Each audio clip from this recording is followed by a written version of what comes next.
Bismillahirrahmanirrahim. Assalamualaikum warahmatullahi wabarakatuh. Selamat pagi. Apa kabar anak-anakku sekalian? Alhamdulillah, pada kesempatan pagi hari ini kita akan belajar bersama-sama mengenai pembelajaran pendidikan agama Islam. Bab yang akan kita pelajari pada kesempatan pagi hari ini yakni iman kepada Allah. Ya, alhamdulillah, salatu wassalamu ala Rasulillah wa ala alihi wa sahbihi ajmain. Asyhadu an la ilaha illallah wa asyhadu anna Muhammadan abduhu wa rasuluh. Rabbi shrah li sadri wa yassir li amri wahlul 'uqdatam min lisani yafqahu qawli, amma ba'du. Sebelumnya kita berdoa bersama-sama dengan membaca suratul Fatihah bersama-sama. A'udzu billahi minasyaitonir rajim. Bismillahirrahmanirrahim. Alhamdulillahi rabbil alamin. Ar-Rahmanir Rahim. Maliki yaumiddin. Iyyaka na'budu wa iyyaka nasta'in.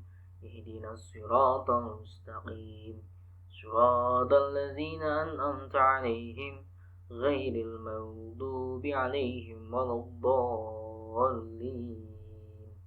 Lanjutkan dengan doa kepada kedua orang tua. Rabbighfirli wa liwalidayya warhamhuma kama rabbayani shaghira. Kemudian doa sebelum belajar, Rabbi zidni ilman warzuqni fahman bi rahmatika ya arhamar rahimin. Ya, alhamdulillah, mudah-mudahan dengan diawali dengan doa pembelajaran kita bisa mendapatkan pahala dari Allah Subhanahu wa taala. Niatkan segala aktivitas kita, ya apapun itu, dengan niat lillahi ta'ala, dan mudah-mudahan itu menjadi amal pahala bagi kita semuanya. Oke, anak-anakku sekalian, pada kesempatan hari ini kita akan belajar bab mengenai iman kepada Allah. Kalau kalian buka buku paket kalian masing-masing, itu ada di bab yang pertama mengenai iman kepada Allah plus dengan nama-nama yang terbaik bagi Allah, yaitu Asmaul Husna. Ya. Nah, sebelum masuk ke pembelajaran, Bapak ingin menjelaskan terlebih dahulu mengenai tujuan pembelajaran pada kesempatan hari ini. Tujuan pembelajarannya adalah yang pertama, kalian akan mempelajari untuk memahami makna dari iman kepada Allah.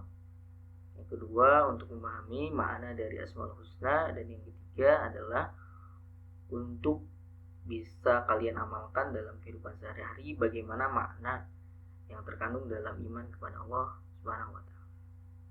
Oke. Kita mulai pembelajaran pada pagi hari ini.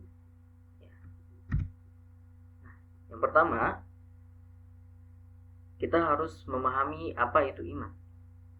Kira-kira apa itu iman?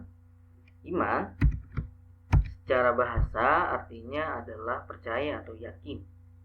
Jadi meyakini atau mempercayai sesuatu, ya, secara bahasa iman itu artinya percaya atau yakin. Nah, menurut istilah, iman itu maknanya adalah pembenaran dengan hati, pengakuan dengan lisan, dan amal dengan anggota badan. Jadi 3 aspek yang kemudian memaknai iman itu sendiri adalah: 1, dibenarkan dengan hati kita, ya, hati kita meyakini bahwa sesuatu itu adalah benar. Kemudian lisan kita mengucapkan, ya, dan yang ketiga dilakukan dengan amal perbuatan, ya, tangan kita, anggota badan kita itu melakukan amal perbuatan yang mencerminkan keimanan kita. Sebagai contoh misalnya, orang yang beriman kepada Allah dan Rasulnya, maka dia hatinya membenarkan, lisannya mengucapkan bahwa dia beriman, misalnya dengan mengucapkan 2 kalimat syahadat, asyhadu an la ilaha illallah, asyhadu anna Muhammadar Rasulullah. Nah, tidak cukup dengan itu, tidak cukup dengan lisan, tapi juga dilakukan dengan amal perbuatan. Apa itu? Ya, bukti imannya dilakukan dengan ibadah, ya, dengan sholat, dengan puasa, dengan mengeluarkan zakat dan seterusnya. Maka itu adalah makna iman yang ketiga, ya, yakni dengan dilakukan dengan amal perbuatan. Nah, lantas apa yang kemudian dimaksud dengan iman kepada Allah? Nah, iman kepada Allah maknanya adalah kita meyakini bahwa Allah Subhanahu wa taala itu ada. Maksudnya adalah bahwa kita harus percaya dengan keberadaan Allah Subhanahu wa taala. Ya, sekalipun ya kita tidak pernah melihat, kita tidak pernah mendengar, kita tidak pernah merasa dan seterusnya. Ya, karena panca indera kita itu tidak akan mampu menjangkau zat Allah Subhanahu wa taala. Panca indera kita terbatas. Sementara Allah Subhanahu wa taala Maha Ghaib. Ya, sesuatu yang kemudian tidak bisa difikirkan ya oleh akal kita dan tidak bisa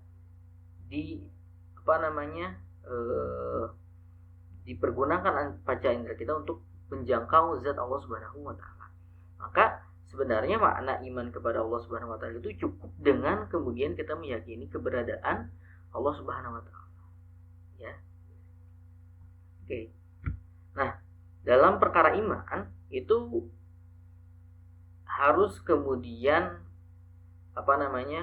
dibuktikan, ya, harus sesuai dengan fakta dan harus berdasarkan bukti. Artinya harus ada dalil, ya, yang kemudian mendasari iman itu, gitu. Ya, sebagai contoh misalnya ada informasi begini, ketika misalnya kalian menggunakan WhatsApp, ya, informasi ini benar atau salah ya, bisa kalian cek. Misalnya di sini ada koneksi internet gratis 20 GB. Dapatkan 20 GB internet gratis selama 60 hari untuk setiap operator seluler. Saya baru saja mengaktifkan ya, gitu misalnya. Ini pesan berantai yang sering kali kalian dapatkan misalnya ketika menggunakan aplikasi WhatsApp. Ya. Ini masuk ke WhatsApp kalian, masuk ke grup WhatsApp kalian, kemudian kalian juga mengklik ya karena berharap mendapatkan gratis 20 GB kuota ya. Nah, ketika kemudian kalian coba, ternyata informasi yang disampaikan itu adalah informasi yang palsu atau hoax ya. Salah, ternyata pesan berantai itu ya kuota 20 GB untuk 60 hari itu ternyata hoax. Nah, dalam perkara iman ya, kita harus bisa membuktikan bahwa iman kita kepada Allah Subhanahu wa taala itu sesuai dengan fakta dan bisa dibuktikan berdasarkan dengan bukti. Nah, untuk itu Bapak ingin membahas bagaimana kemudian kita bisa membuktikan iman kita kepada Allah Subhanahu wa taala itu sesuai dengan fakta dan berdasarkan dengan bukti atau ada dalilnya. Dari mana? Nah, oke, tadi kita bahas bahwa iman itu harus 100% ya. Tidak boleh ada keraguan sedikit pun di dalamnya. Ya, tadi iman itu kebenaran dalam iman harus bersifat pasti. Ya, sesuai dengan fakta dan berdasarkan dengan bukti. Jadi tidak boleh kemudian kita mengambil sumber yang salah. Sehingga kemudian seperti informasi yang tadi kalian sering dapatkan di WhatsApp, ternyata informasi yang didapatkan itu hoax atau berita bohong. Sehingga itu tidak bisa dijadikan landasan atau dalil untuk beriman. Nah, perkara dalam iman itu harus sesuai dengan fakta. Faktanya bisa kita indra, begitu. Kemudian berdasarkan dengan bukti. Ya, bukti itu bisa didasarkan pada dalil.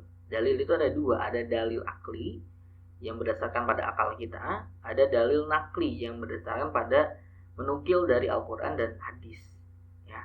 Nah, dalam perkara iman kepada Allah Subhanahu wa taala, ada dalam Quran surat At-Tariq ayat 5, Allah Subhanahu wa taala memerintahkan kepada kita, A'udzubillahi minasyaitonirrajim, Bismillahirrahmanirrahim, falyanzuril insanu mimma khuliq.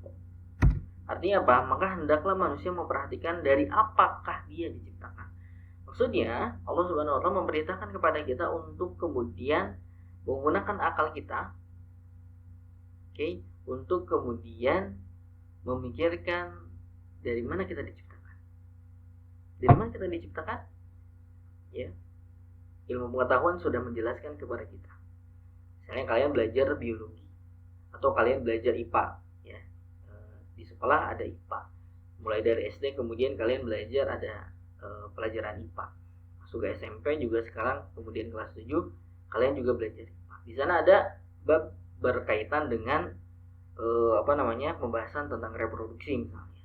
Nah, di sana dijelaskan bagaimana kemudian manusia itu ada, ya, dari mulai kemudian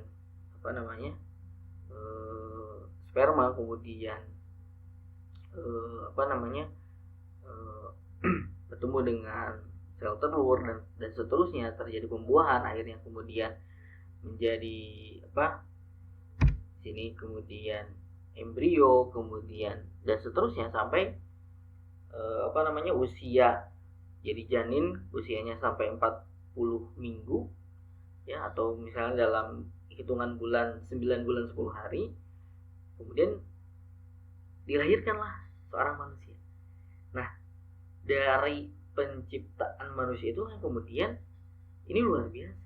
Tidak mungkin kemudian adanya manusia itu, ya, tanpa adanya penciptaan dari Allah Subhanahu wa taala. Maka yang pertama ingin Bapak sampaikan bahwa kita beriman kepada Allah Subhanahu wa taala itu adalah dengan melihat diri kita sendiri. Ya. Apa yang ada pada diri kita sebenarnya menunjukkan, ya, bahwa kemahakuasaan Allah Subhanahu wa taala sebagai Al-Khaliq, ya, sebagai Tuhan yang menciptakan kita. Maka dari itu sebenarnya ini menjelaskan bahwa Allah Subhanahu wa taala itu ada. Keberadaan Allah itu ada. Dari mana? Dari makhluk yang Dia ciptakan. Kita manusia yang diciptakan. Kemudian alam semesta yang diciptakan. Itu menunjukkan bahwa Allah Subhanahu wa taala itu ada. Contoh yang lain misalnya dalam Quran surat Ali Imran ayat 190. A'udzubillahi minasyaitonirrajim. Bismillahirrahmanirrahim. Inna fi khalqis samawati wal ardi wa ikhtilafil laili wan nahari laayatil liulil albab. Sesungguhnya dalam penciptaan langit dan bumi dan silih bergantinya malam dan siang terdapat tanda-tanda bagi orang yang berakal. Oke. Ada malam, ada siang, ya, ada penciptaan langit dan bumi. Ini menunjukkan bahwa adanya langit dan bumi itu, langit tidak bertiang, bumi yang terhampar luas begitu, ya, tidak mungkin ada dengan sendirinya, pasti ada yang menciptakan. Tadi seperti yang Bapak sampaikan bahwa kita sebagai makhluk yang Allah ciptakan, begitu pun dengan alam semesta, ya, ada langit, ada bumi, ya, itu adalah ciptaan dari Allah Subhanahu wa taala, menunjukkan bahwa adanya makhluk di dunia ini, ya, menunjukkan adanya pencipta atau Al-Khaliq. Nah, dan Al-Khaliq itu tidak mungkin manusia, tidak mungkin sama dengan manusia yang terbatas, yang diciptakan, tidak mungkin. Maka satu-satunya Al-Khaliq atau pencipta itu pasti yang maha kuasa, yaitu Allah Subhanahu wa taala, ya. Nah, selain kemudian Allah Subhanahu wa taala itu Al-Khaliq sebagai pencipta, Allah pun Al-Mudabbir yang kemudian mengatur segala sesuatu yang ada di alam semesta atau di dunia ini, ya. Sebagai contoh tadi di sini kemudian dijelaskan waqtilafil laili wan nahar, ya, silih bergantinya malam dan siang. Wal laili wan nahar, ada malam kemudian ada siang. Bagaimana kemudian bisa begitu teratur adanya malam kemudian adanya siang? Tidak ada settingan kemudian sebuah teknologi misalnya atau sebuah mesin yang sangat canggih untuk mengatur siang dan malam, ya. Apakah kemudian manusia bisa membuat requestan sendiri misalnya? Nggak bisa. Itu adalah pengaturan dari Allah Subhanahu wa taala, ya. Siang dan malam itu sudah diatur oleh Allah Subhanahu wa taala, ya. Nah, ayat-ayat ini kemudian sebenarnya mendorong kepada kita, kepada umat muslim, ya, pada orang-orang Islam untuk kemudian menggunakan akalnya untuk, ya, beriman kepada Allah Subhanahu wa taala. Dengan apa caranya? Dengan memikirkan ciptaan Allah Subhanahu